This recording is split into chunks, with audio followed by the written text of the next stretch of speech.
Muchas veces he mencionado desde aquí de cómo está la sociedad, no voy a redundar en esto, no solamente nuestra sociedad, sino en general, cómo está el mundo, cómo están las naciones, todo lo que uno puede ver y lo que no se entera, lo que uno no sabe, realmente cada día es más crítico, ¿no? Es muy crítico. Algunos exageran las cosas, extremadamente exagerados, y otros la minimizan. No pasa nada. Lo cierto es que pasa. Lo cierto es que pasa. Y nosotros como hijos de Dios no vivimos en una burbuja, así que no estamos exentos de esas cosas. Por eso es importante, como tantas veces hemos dicho, aferrarnos a su palabra, por sobre todas las cosas. Pero vamos a ver en la Biblia, tengo varios pasajes para compartir. Primero en Romanos capítulo 4, después si quieren ir buscando, y allá también, si pueden ponerlo, no sé si no avisé antes, Salmo 2, Salmo 140, Miqueas 2, Mateo 24. Vamos a pasar leyendo un montón de versículos esta mañana. Pero en Romanos 4, a partir del verso 18, que da título al mensaje, él creyó, refiriéndose a Abraham, en esperanza contra esperanza para llegar a ser padre de mucha gente, padre de multitudes, conforme a lo que se le había dicho, así será tu descendencia. Y no se debilitó en la fe al considerar su cuerpo que estaba ya como muerto, siendo de casi 100 años, o la esterilidad de la matriz de Sara. Tampoco dudó por incredulidad de la promesa de Dios, sino que se fortaleció en fe, dando gloria a Dios, plenamente convencido de que era también poderoso para hacer todo lo que había prometido. Me llama la atención, me impacta ciertas palabras, ¿no? El creer esperanza contra esperanza, no se debilitó en la fe, no dudó, plenamente convencido, se refería siempre a Abraham, por lo cual, dice el verso 22, su fe le fue contada por justicia, y no solamente con respecto a él se escribió que le fue contada, sino también con respecto a nosotros, a quienes ha de ser contada, esto es, a los que creemos en que le levantó de los muertos a Jesús, Señor nuestro, el cual fue entregado por nuestras transgresiones y resucitado para nuestra justificación. Vamos al Salmo 2. Salmo 2, los primeros 3 versículos, y que la introducción decía cómo están las naciones, cómo está la sociedad, cómo está este sistema tan perverso, pero el Salmo 2 dice, ¿por qué se amotinan las gentes y los pueblos piensan cosas vanas? Se levantarán los reyes de la tierra y príncipes consultarán unidos contra Jehová y contra su ungido, diciendo, rompamos sus ligaduras y echemos de nosotros sus cuerdas. Salmo 140, versos 1 al 3 también. David dice acá, líbrame, oh Jehová, del hombre malo, guárdame de hombres violentos, los cuales maquinan males en el corazón. Cada día urden contiendas, aguzaron su lengua, como la serpiente veneno de aspid hay debajo de sus labios. Miqueas, capítulo 2. Ay de los que en sus camas piensan iniquidad y maquinan el mal, y cuando llega la mañana lo ejecutan, porque tienen en su mano el poder, codician las heredades y las roban, y casas y las toman, oprimen al hombre y a su casa, al hombre y a su heredad. Cualquier parecido con la realidad es pura coincidencia. Mateo 24, señales antes del fin, que habla aquí el Señor Jesús.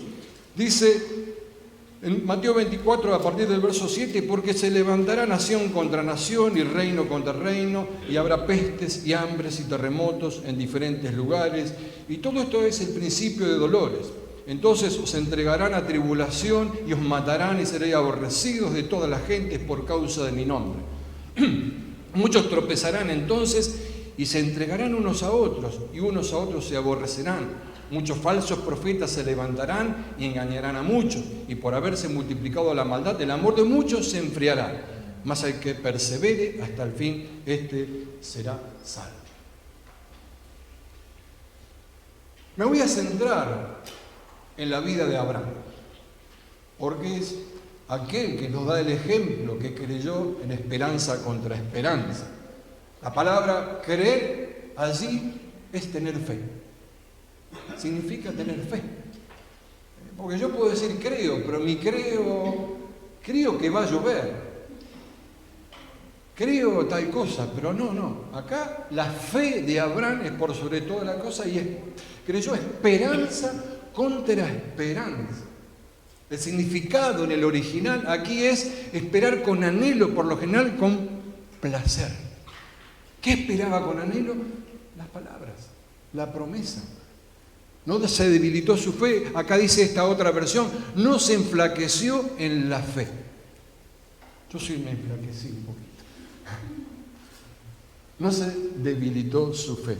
Ahora, ayer estaba reflexionando sobre esto y charlaba con Laura y Laura me decía algo muy interesante. Si nos remitimos al principio, a la creación, en el Edén, tenían absolutamente todo a su disposición. Todos los recursos que eran riquísimos estaban a disposición de la humanidad en ese momento. Todas las cosas podían hacerlas, no tenían que hacer absolutamente nada. Por eso se le llama también paraíso. Y solamente Dios le dijo, pueden hacer lo que quieran, pero menos una cosa. No coman del árbol del conocimiento del bien y del mal. ¿Y qué hicieron? No toques ahí, no toques el enchufe, puede ser los nenes. Y va y mete los dedos en el enchufe. Pero es increíble, porque uno lo lee tan rápido y puede decir, pero caramba, si tenían todo a su disposición, ¿por qué tienen que hacer lo que dijo que no hagan? Y ahí entró el mal. Ahí entró el mal en ese tiempo. Y entonces, a partir de ese tiempo se pone el foco, la mirada en las cosas malas. Podemos tener de 100 cosas 99 buenas y una mala. ¿Dónde está el foco? ¿Dónde está la mirada? En las cosas malas. ¿O no? En todo sucede eso.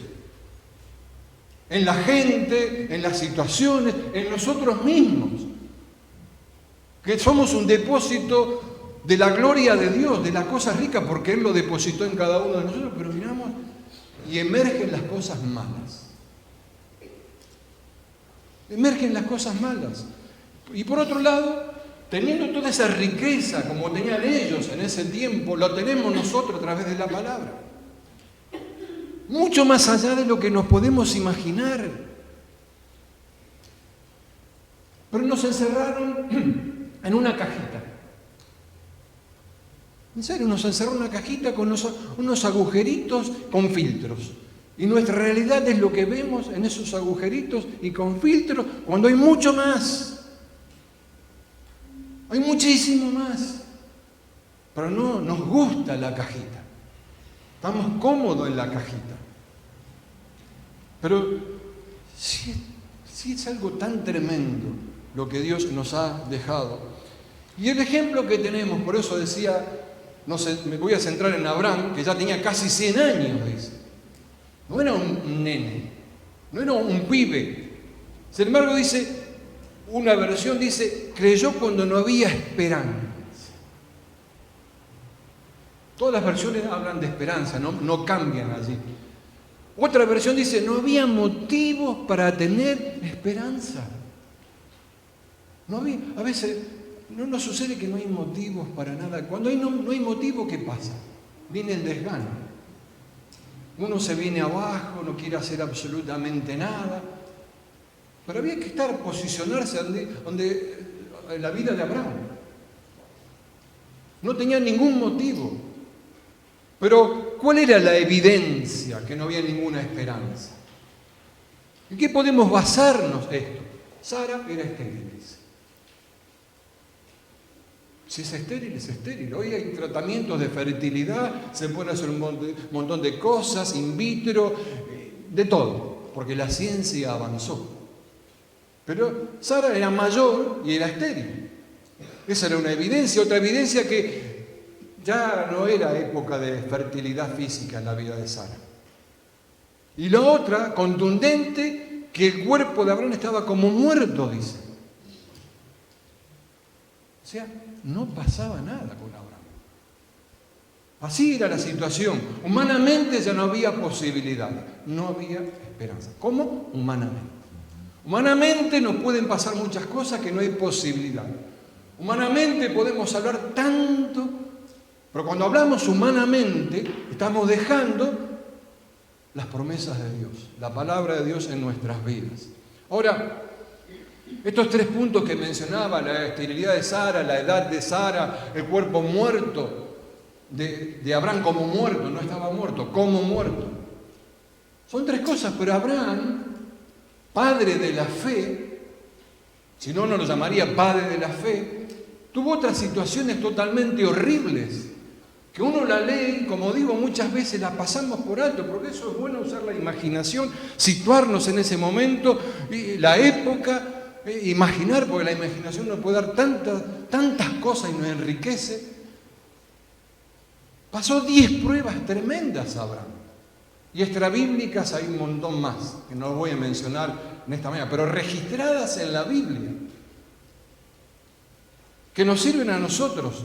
Le dijo que en Génesis 12, que salga de su tierra, de su parentela, de la casa de su padre, a la tierra, que te doy la foto. No, que yo te mostraré.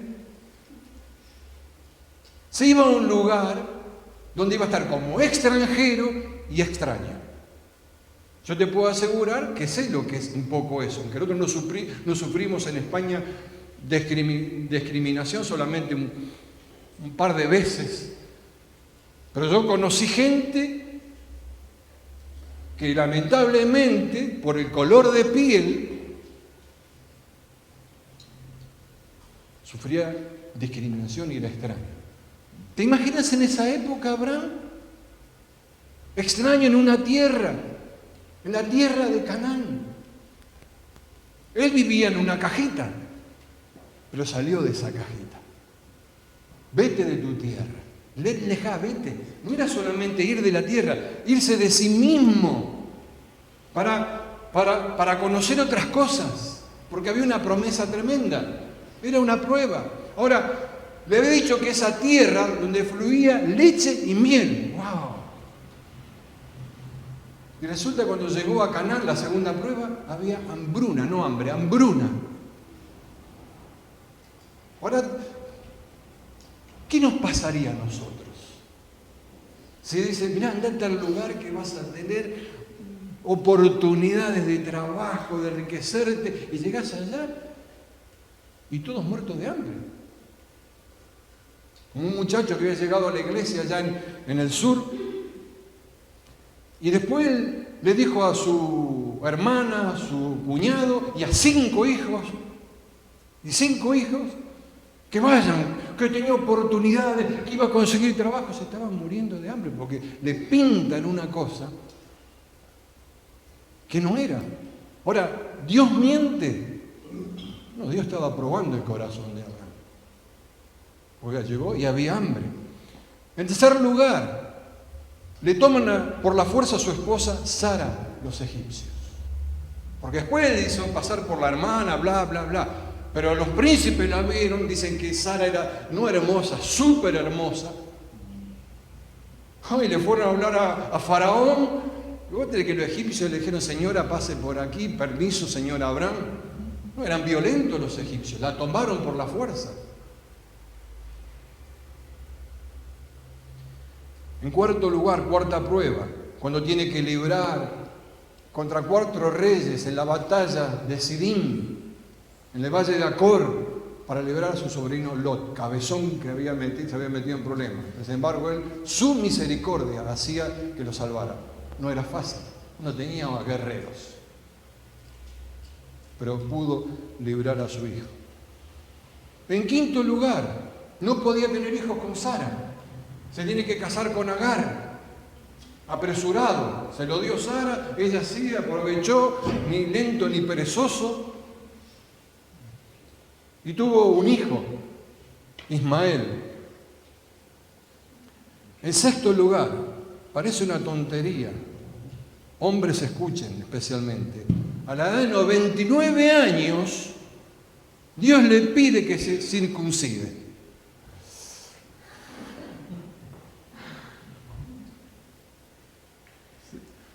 No había anestesia, no había silocaína y solo tenía que hacerlo, porque a los circuncidan a los 8 años. Era una prueba también. No era nada fácil. En séptimo lugar, otra vez problemas con Sara. El rey Abimelech pretende quedarse con Sara. Después Dios le habla a Abimelech, se le aparece en sueño y se libró. Pero hay que estar en los zapatos de Abraham, las sandalias en ese momento. Se había casado con Agar, tiene un hijo y Dios le dice, tenés que deshacerte de Agar. Había tenido problemas con Sara, no vamos a entrar en esos detalles. Bueno, ahí vaya y pase. Pero también Dios le podría haber dicho, bueno, quédate con Ismael. No. Otra prueba. También Ismael es desplazado, aunque tiene una palabra de pueblo numeroso y de hecho hoy son los árabes. Y en último lugar, el sacrificio de Isaac es lo que más nos acordamos. La prueba, cuando se habla de las pruebas de Abraham, hablamos de Isaac, que tenía que ofrecer en sacrificio. Ahora él estaba dispuesto a escuchar y obedecerle a Dios, sacrificar a su hijo, sabiendo, él seguramente en su corazón, por cuando vemos la escritura y toda la descripción que hay sobre él, que su recompensa en los cielos, en el mundo venidero, iba a ser mucho más grande.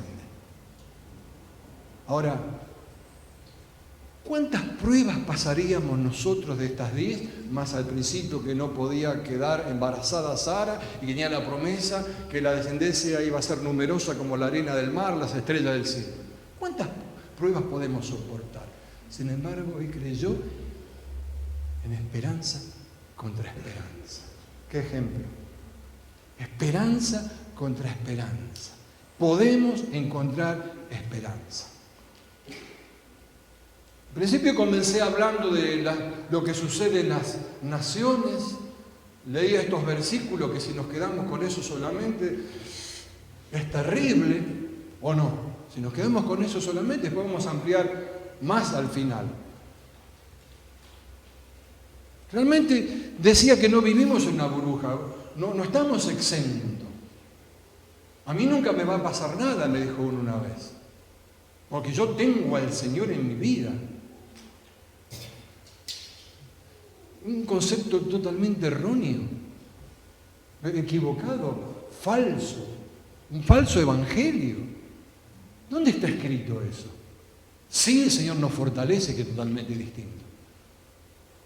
El Señor nos cuida, nos levanta, por eso necesitamos la palabra, necesitamos la fe, la esperanza, necesitamos al Señor, el legado que el Señor nos dejó, que es maravilloso. Por eso tenemos que salir de la cajita y conocer más de lo que el Señor nos dejó aquí. Esa riqueza tan grande. Ahora, la fe la tenemos todos. Dice que el Señor repartió una medida de fe a cada uno. No es un ingrediente que se impone. No me puede imponer a esa niña fe. Aunque hay gente que ora y le dice fe. Es una decisión de cada uno tener fe. No viene de afuera. Es algo de adentro. Decido tener fe en las circunstancias difíciles. Decido creerle al Señor. Encuentro la fe y la esperanza. Cuando una persona quiere tener fe, anhela tener fe, decide tener fe, nunca más se le olvida. Sigue adelante siempre en todas las circunstancias. No es que va a estar, siempre, en los momentos duros, malos, puede estar bajoneado, pero la fe emerge, surge, porque decidió tener fe. Cuando se tiene fe, la esperanza crece y se fortalece. Cuando uno siente que hay algo superior que nos está guiando, porque uno siente eso, ese poder interior, es tremendo. Encuentra una razón para avanzar, para seguir, para no bajar los brazos. Va creciendo en eso, no se olvida. Ahora, fe y esperanza no es lo mismo, pero se complementan. La fe es para el ahora, la esperanza es para adelante, para el futuro. ¿Por qué? Porque Hebreos dice, la fe es la confianza en lo que esperamos. Yo espero algo. La Biblia me dice en Tito, el regreso de Jesús es nuestra bendita esperanza. Sin fe no hay esperanza, y sin esperanza no hay fe. Van tomadas de la mano, se complementan. Por eso, como hijos de Dios, somos gente de fe y de esperanza. Dice la Biblia, en Tito también, la esperanza de vida eterna. ¿O no? No tenemos esperanza de vida eterna. ¿Y por qué? Porque tengo fe. Que Dios, quien no miente, prometió antes del comienzo de todos los tiempos. Desde siempre. Desde siempre. La fe puede más que el poder y la fuerza. La fe es un ingrediente positivo que nutre, que otorga paz al alma. Enseña lecciones importantes, transforma los momentos difíciles en una prueba que no tiene valor. Cualquiera que hemos experimentado pruebas duras, sabemos que es así. Que por la fe de ese momento parecía que uno estaba hecho añicos, que sin embargo estaba allí. Y vos mirás para atrás y decís, ¿cómo pudimos pasar eso? ¿Cómo pudimos soportar eso? Porque tuve fe en el Señor. Tuve fe en ese Dios tan maravilloso, da sentido, da consuelo, compasión. Un famoso hombre de Dios, George Mueller, que se destacó por su fe, patriarca de la fe, un inglés, por allá del año 1810 en adelante. Él tenía albergues, orfanatos en esa época, donde tenía cientos de chicos. Y a veces no tenía nada, pero sin embargo, él oraba, milagrosamente sucedían cosas, daba de comer, los educaba, los vestía. Entonces él le preguntaron una vez, ¿cuál es la mejor forma para tener una fe firme? Él respondió, la única manera para aprender una gran fe es perseverar en las grandes pruebas. Yo he aprendido mi fe permaneciendo firme en medio de las pruebas severas. Por eso tenemos que poner nuestra mirada en Él, nuestro foco en Él. Lo dice la Biblia, poner la mirada en Jesús, autor y consumador de la fe. ¿Por qué? ¿Por qué? Porque Él puso su vida y la volvió a tomar para beneficio de cada uno de nosotros. ¿Alguna razón más importante habrá? ¿Alguna razón más grande habrá? Por eso la Biblia en Romanos dice que el Dios de esperanza los llene de toda alegría y paz a ustedes que creen en Él. ¿Creemos en Él? ¿Cuántos creen en Él? Levanten la mano. ¿Creemos en Él? Entonces, Pablo dice que los llene de alegría y paz a ustedes que creen en Él, para que rebosen de esperanza por el poder del Espíritu Santo. Rebosar. Yo leía la palabra rebosar y veía con una taza, una cafetera, reboses. Rebosar. Hay que rebosar de esperanza por el poder del Espíritu Santo. Está escrito, es para tu vida y para mi vida. Ahora, ¿qué hacemos en los momentos difíciles? ¿Qué hacemos en los momentos duros? Creo que a la mayoría nos ha pasado, por lo menos una vez. En primer lugar, ser agradecidos por las pequeñas cosas que tenemos, por respirar, por tener vida. Si tengo vida es porque tengo la oportunidad de hacer algo. Si no, no estaría aquí. ¿Entendemos esa parte? Porque vivo cada día, porque tengo un propósito, algo. Entonces, ser agradecidos.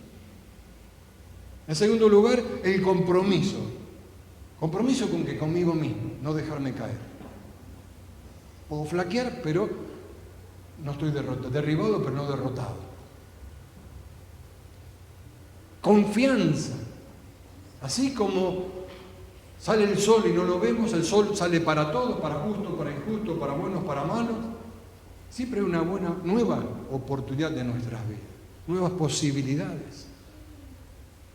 Valor, ser valiente, fuérzate y sé valiente, dice la palabra. Esforzados para salir adelante en medio de la crisis. Una actitud positiva, buscar lo bueno. Ya tengo a Dios, ya tengo lo bueno, tengo lo mejor, no lo bueno. Lo bueno, lo mejor, motivarse, no poner el foco en las cosas malas. Porque ahí nos debilitamos. Tener esperanza, tener fe. Por eso tenemos que permanentemente estar conectados con el Señor. Estar conectados y no sentirme atrapado por las arenas movedizas de la negatividad, de la desesperación, sino poner la mirada en Él. Por eso es tan importante. Hay gente que vive así es porque no quiere conectarse, porque la posibilidad está, si la palabra está. Si te conectás con el Señor, con su palabra, y salís de esas arenas movedizas, de la desesperación, del temor, del miedo. Y así como cuando el Señor rejuveneció a Sara de manera sobrenatural para que tenga un hijo, así Dios puede intervenir a tu favor y a mi favor de manera sobrenatural también. Pero no flaquear en la fe, poner la mirada en Él, creer en esperanza contra esperanza. Entonces acá me escribí una afirmación positiva, porque el positivismo se lo apropió la nueva era, pero la Biblia es positiva. Nuestra positividad está basada en que Jesús derramó su sangre y se levantó de entre los muertos. No hay nada comparable con eso. Para recuperar fe y esperanza, elijo o decido tener fe y encontrar esperanza para salir adelante. Cuando me propongo, puedo encontrar una razón que me ayude a visualizar un mejor futuro. Cultivar diariamente mi paz interior. ¿Y qué mejor que esto para cultivar la paz interior? La oración, adorar a Dios en intimidad. ¿Qué mejor? Maravilloso. Agradecido con lo que tengo, aun cuando mis carencias, mis miedos me quieran dominar, tener esperanza me reanima, me fortalece. Totalmente. Se puede encontrar esperanza en tiempos críticos, difíciles, inciertos. Se puede encontrar. Por ejemplo, ¿qué cosas ayudaron a Abraham? Lo leíamos. Su fe creyó esperanza contra esperanza. Le fue contada por justicia su fe. Su actitud se fortaleció dando gloria a Dios. No dice, gloria a Dios, dice, gloria a Dios, gloria a Dios. ¿Qué? Tiene que haber siempre un motivo, una razón. Aunque las cosas sean malas, gloria a Dios. Porque no era nada bueno lo que él estaba atravesando. ¿Qué le pasó? Se fortaleció. Una actitud positiva, dando gloria a Dios. Su convicción, porque estaba plenamente convencido. Plenamente convencido. Su paciencia, supo esperar el momento de Dios. Su fidelidad, se mantuvo fiel a pesar de las 10 pruebas que mencioné y de ese momento que vivió con Sara, que tenía la ilusión de ser papá, porque tenía una promesa tremenda. Metió la pata, sí. Tuvo un hijo que no estaba en los planes, pero Dios lo permitió. A veces Dios permite cosas. Ahora, para ir terminando. Antes leí del Salmo 2 los primeros 3 versículos. Y después sigue diciendo, después el verso 3, el que mora en los cielos se reirá, el Señor se burlará de ellos, de los enemigos. Luego hablará a ellos con su furor y los turbará con su ira. Pero yo he puesto mi rey sobre Sión, mi santo monte. Tener seguridad, certeza. Salmo 36, que no habíamos leído. 7 y 9 dice, cuán precioso Dios es tu misericordia. que es nueva cada día, ¿no? Por eso los hijos de los hombres se amparan bajo tu sombra, la sombra de tus alas. Serán completamente saciados de la grosura de tu casa y los abrevarás con el torrente de tus delicias, porque contigo está el manantial de la vida. En tu luz veremos la luz. Esperanza contra esperanza. Salmo 140, los últimos 2 versículos, dice: yo sé que Jehová tomará a su cargo la causa del afligido y el derecho de los necesitados. Ciertamente los justos alabarán tu nombre y los rectos morarán en tu presencia. Esperanza. Esperanza. Y Mateo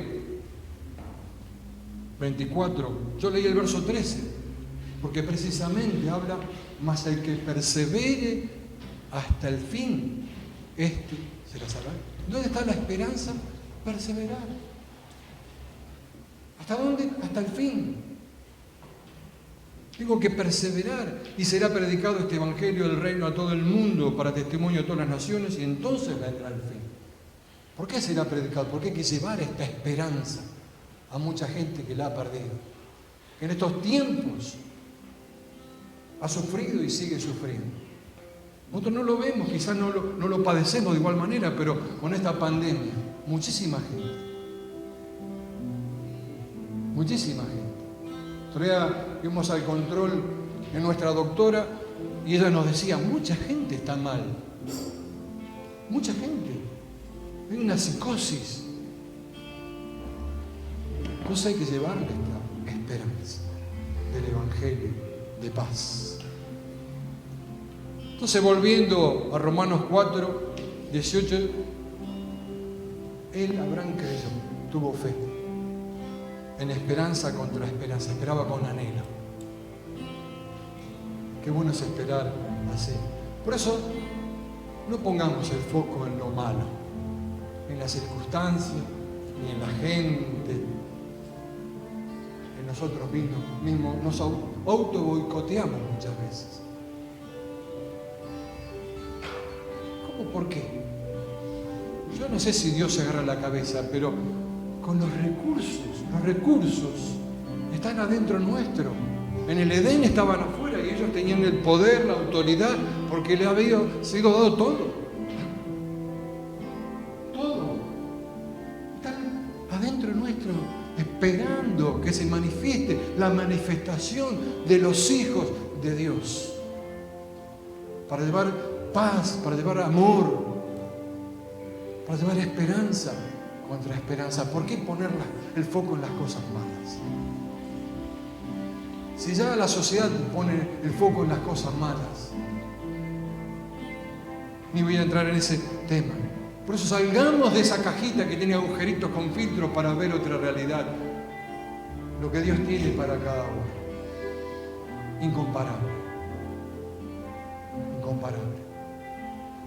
Y una última frase. La fe no es una palabra que da ánimo. Es la luz que alumbra al alma cuando la razón no tiene buenas explicaciones. Después te la paso si quieres. Pero sí, la fe no es una palabra que da ánimo. Es la luz que alumbra al alma cuando la razón no tiene buenas explicaciones. Salgamos de la cajita. Esas riquezas en gloria a través de su palabra son para tu vida, para mi vida, para aquellos que queremos, para los que dimos nuestra vida. Ese Jesús tan amoroso, tan grande, tan incomparable. Cerremos nuestros ojos.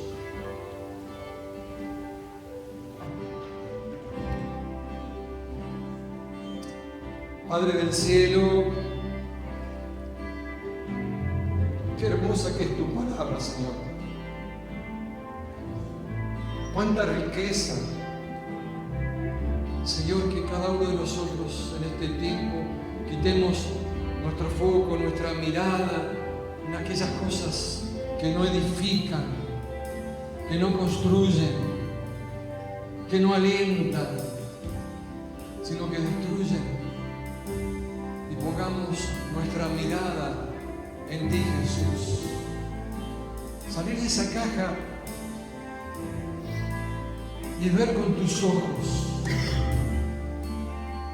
Tomarnos, aferrarnos de esta gloriosa, maravillosa, sabia, extraordinaria, incomparable riqueza que es tu palabra. Cada día de nuestras vidas. Cada día de nuestras vidas. Padre, en el nombre de Jesús, que cada uno de nosotros tome esa decisión de caminar en fe y en esperanza. Cada día. Y crecer. La fe. Los discípulos le decían, aumentanos la fe. Jesús dijo, no, muchachos, no es así.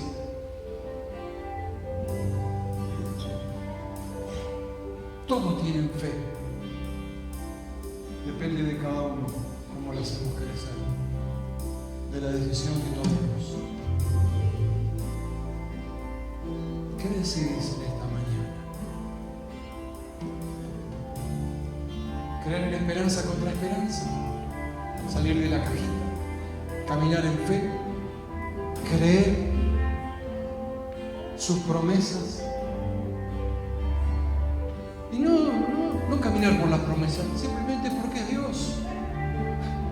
Simplemente por eso. Porque es Dios, creador de los cielos y de la tierra.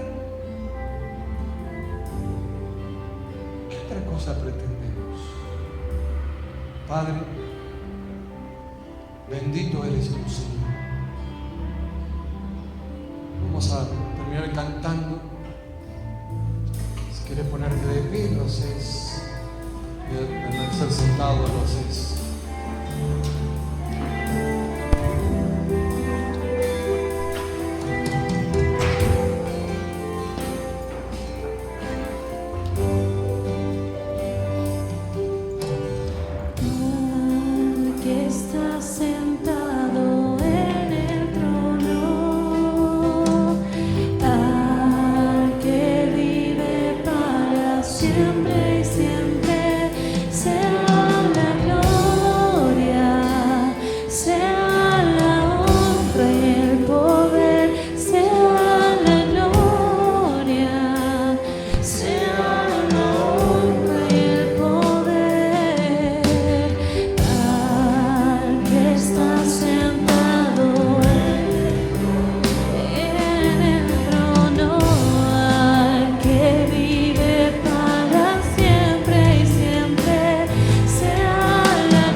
Señor, una vez más, a tú que estás sentado en el trono, te damos la honra, la gloria y el poder. ¿A quién más? Solamente a ti, Jesús. Y gracias por este tiempo. Que esta semilla de esta mañana sembrada en nuestros corazones puedan rendir frutos al 100 por uno. En el nombre de Jesús. Amén y amén. Dios bendiga tu vida. Tengas una semana bendecida.